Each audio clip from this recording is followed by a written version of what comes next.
बिस्मिल्लाहिर्रहमानिर्रहीम, अस्सलाम वालेकुम। बड़ों को ढेर सारा सलाम, बच्चों को बहुत बहुत सारा प्यार। उम्मीद करती हूँ सब खैरियत से होंगे। मैं भी बिल्कुल ठीक ठाक हूँ। और बस ज़ोहर की जो है हम नमाज़ अदा करेंगे यहाँ पर। तो बच्चे जो है अभी पढ़ रहे हैं, इनके बाद मैं पढ़ूँगी। तो मैंने अपने बेटा और बेटी को खड़ा करा। ये लोग जो है ना मोबाइल में गेम में लगे हुए थे, तो मैंने कहा पहले नमाज़ पढ़ो, फिर उसके बाद जो है गेम वगैरह खेलना, क्योंकि आजकल बच्चे जो है ना मोबाइल्स में गेम में लगे रहते हैं। तो हर घर का यही हो गया है कि हालांकि मैं इतनी कोशिश करती हूँ कि मैं बच्चों को मोबाइल ना दूँ, क्योंकि इनकी आंखों के लिए भी बहुत जो है नुकसानदेह मोबाइल जहन के लिए। लेकिन जब बच्चे इतनी शरारती करते हैं ना, तो फिर माँ बाप ये करते हैं कि मोबाइल दे देते हैं। हालांकि ये बहुत बड़ा जुल्म है बच्चों के साथ। और वैसे भी अब तो स्कूल जो है खुल चुके हैं बच्चों के, तो इनकी रूटीन भी अब टफ़ हो जाएगी और क्लासेस भी बढ़ चुकी हैं, तो इसलिए जो है इनके ऊपर बर्डन जो है अब थोड़ा ज़्यादा है। और पहले मैं अपने बच्चों पे बहुत ज़्यादा सख्ती करती थी, अब बेटी पे तो ख़ास तौर पे ना पढ़ाई पे मैं इतनी ज़्यादा सख्ती करती थी कि इतने नंबर जो है कम आए हैं। लेकिन मैंने जो है ये बहुत ज़्यादा अपने बच्चों के साथ ये गलत किया, और मुझे अब रियलाइज़ होता है क्योंकि मेरी बच्ची ने ना बिल्कुल भी जो है पढ़ाई में जो है ना इंटरेस्ट लेना छोड़ दिया था, और उसका ना दिल उचाट सा हो गया था। शायद मेरी ही गलती थी, इस वजह से स्कूल जाना छोड़ दिया था, और मैं बहुत ज़्यादा टेंशन में रहती थी। अभी तो अल्लाह का लाख लाख शुक्र, अल्लाह पाक बस ऐसे ही रखे। और बच्चों को नज़र भी लग जाती हूँ कि पढ़ती भी अच्छा आती है, और मैं थोड़ा ज़्यादा सख्ती भी जो है बहुत ज़्यादा कर लेती थी। लेकिन अब मैंने कहा है कि तुम जो नंबर जैसे भी लेकर आओ, जो भी लेकर आओ, लेकिन बस पढ़ो। क्योंकि हम बच्चों के ऊपर ना ये बहुत जुल्म करते हैं कि हम ये कहते हैं कि अच्छा पढ़ो, अच्छे नंबर लेकर आओ, अच्छा रिज़ल्ट लेकर आओ। नहीं, बच्चों की पढ़ाई बहुत ज़्यादा टफ़ हो गई है, इसलिए हमें कोशिश करनी चाहिए कि हम बच्चों पे जो है ज़बरदस्ती ना करें, और उनको जो है हम थोड़ा सा रिलैक्स रखें बच्चों, क्योंकि बच्चे जो है ना बहुत ज़्यादा थक जाते हैं। और आज मैं बना रही हूँ नहारी, और नहारी जो है मैं जो है ज़्यादा क्वांटिटी में बना रही हूँ। मैं बना रही हूँ 3-3.5 किलो के करीब जो है नहारी है। तो इसकी रेसिपी मैंने सोचा बहुत मज़े की जो है नहारी बनती है, इसकी रेसिपी मैं आपको जो है दे रही हूँ। तो इसमें मैंने ना 2 प्याज ली थी, उसको जो है मैंने स्लाइसर में जो है कट कर ली। तो पहले मैंने ऑयल डाला है, ऑयल मैंने इसके अंदर 1 से 1.5 कप डाला, क्योंकि नहारी में जो है ऑयल ज़्यादा अच्छा लगता है, तो इसलिए। अच्छा, फिर मैंने इसके अंदर प्याज डाल के प्याज को लाल कर लिया। फिर आपने देखा है कि मैंने गोश्त डाल दिया। गोश्त मैंने बॉन्ग का लिया है, और इसके अंदर मैंने अलग से हड्डियाँ भी ऐड करी हैं, जो बॉन्ग वाली हड्डियाँ होती हैं ना, वो मैंने ऐड करी हैं, ताकि उससे जो है ना नहारी बहुत जो है मज़े की बने।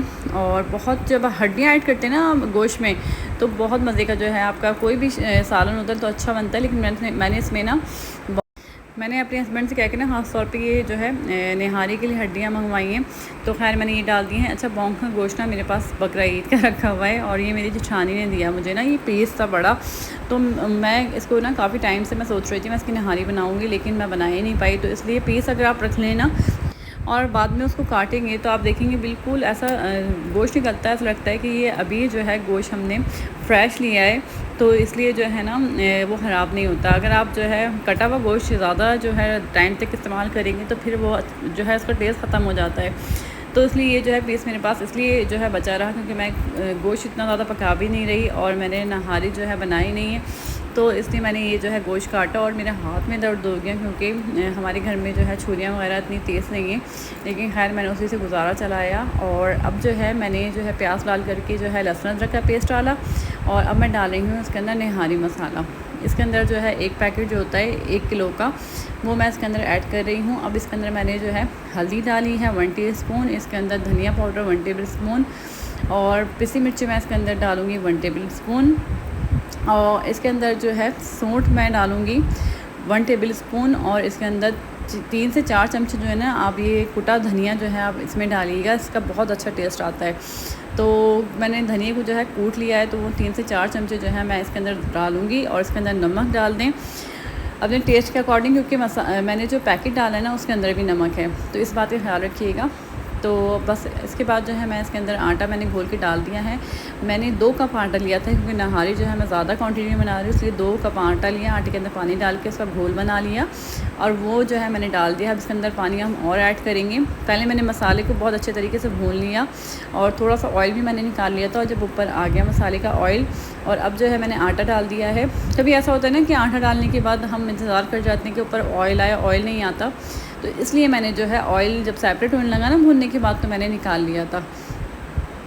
इसके अंदर आप देख सकते हैं मैंने जो है सारे जो है चीज़ें डाल दी हैं। मैंने पैकेट डाला, लेकिन पैकेट के साथ साथ जो है घर के मसाले ऐड करें। इसके अंदर साबुत धनिया, पिसा धनिया, पिसी मिर्ची, हल्दी, और इसके अंदर जो है मैंने सूंठ का पाउडर डाला है। तो ये सारी चीज़ें हमने डाल दी थी। मैंने इसको पकने के लिए 3 घंटे मैंने इस नहारी को पकाया, और पकाने के बाद ये लुक आप देख सकते हैं, इसका फ़ाइनल लुक आपके सामने।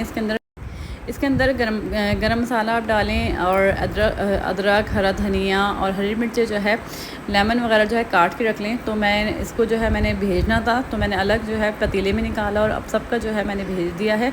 और अब मैं अपने हस्बैंड को जो है मैं खाना दे रही हूँ। बहुत मज़े की नहारी बनी है, मैं आपको बता नहीं सकती, इतना मज़े का। आप नहारी को ना आटे के साथ ही जब पकाएंगे ना डाल के, और 3-3.5 घंटे जो है ना हल्की आंच पे जो है गोश्त को गलने भी दें, और अच्छे तरीके से जब नहारी पकती है ना तो बहुत मज़े की बनती है। इस रेसिपी से आप बनाइएगा, आपको बहुत पसंद आएगी, क्योंकि जिससे ही नहारी खाई है ना सबको बहुत अच्छी लगी है।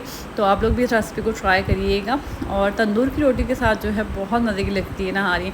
तो वैसे मैंने अपने जौ की रोटी बनाई थी, लेकिन मैंने जो है इसको तंदूर की रोटी के साथ ही खाई, क्योंकि मुझे उससे ज़्यादा अच्छा टेस्ट लग रहा था। तो अभी मेरे हस्बैंड खा के बताएंगे कि कैसी बनी है, क्योंकि मैं सबसे पूछती हूँ जब मैं कोई खाना बनाती हूँ ना, ख़ास तौर पर जब मैं कोई मेहनत करके खाना बनाती हूँ, तो फिर मैं सबका जो है ना रिव्यू लेती हूँ। तो यहाँ आपको पता ही चल रहा होगा कि मेरे हस्बैंड को जो है नहारी पसंद आई है, उन्होंने हाथ के इशारे से बताया। तो ये बहुत जो है मज़े की बनी है। तो रेसिपी ट्राई करना तो बनता है, और इसी बात पे जो है मेरे चैनल को सब्सक्राइब कर दीजिएगा, लाइक कर दीजिएगा और शेयर कर दीजिएगा। वीडियो को फुल वॉच कर करें, ताकि आपको मज़े की चीज़ें जो है देखने को मिलें। तो खैर यहाँ पर जो है अपना खाना खा रही हूँ, साइड पे जो है मेरा बेटा अपनी शरारतों में जो है लगा हुआ है। मैं आपको दिखाती हूँ इसको। और ये यहाँ पर जो है मैंगो खा रहे हैं, अपनी शरबत उतार के आराम से जो है एंजॉय करें अपना मैंगो। और मैंने रात में डिसाइड कर लिया था कि मैं नहारी से जो है नाश्ता करूँगी सुबह का। तो मैंने रोटी जो है हाफ़ रोटी ली थी, मैंने इसको अच्छी तरीके से जो है क्रिस्पी करी है, और नहारी गर्म करी, साथ में चाय है। तो ये बहुत मज़ेदार जो है हमारा नाश्ता है। तो वैसे मैं कभी भी ऐसा नाश्ता नहीं करती, इतना हैवी नाश्ता, लेकिन मेरा मूड था कि मैं सुबह में जो है ना नहारी के साथ जो है रोटी खाऊँगी। तो बस यहाँ पर जो है हम अपना नाश्ता करेंगे। अगर आप लोग के मुँह में पानी आ रहा है तो आप जल्दी से जाके ये रेसिपी ट्राई करें। तो खैर बच्चों की बहुत सारी जो है लंच बॉक्स की रेसिपी मैं आप लोगों के साथ शेयर करूँगा। तो आप लोग इंतज़ार करिएगा मेरे व्लॉग का। तो इंशाल्लाह ताला फिर आऊँगी मज़ेदार सा व्लॉग लेकर। आप लोग अगर चाहते हैं कि मैं कुछ और भी ट्राई करूँ तो मुझे कमेंट्स करके बताइएगा। अपना ढेर सारा ख्याल रखिएगा। अल्लाह हाफ़िज़।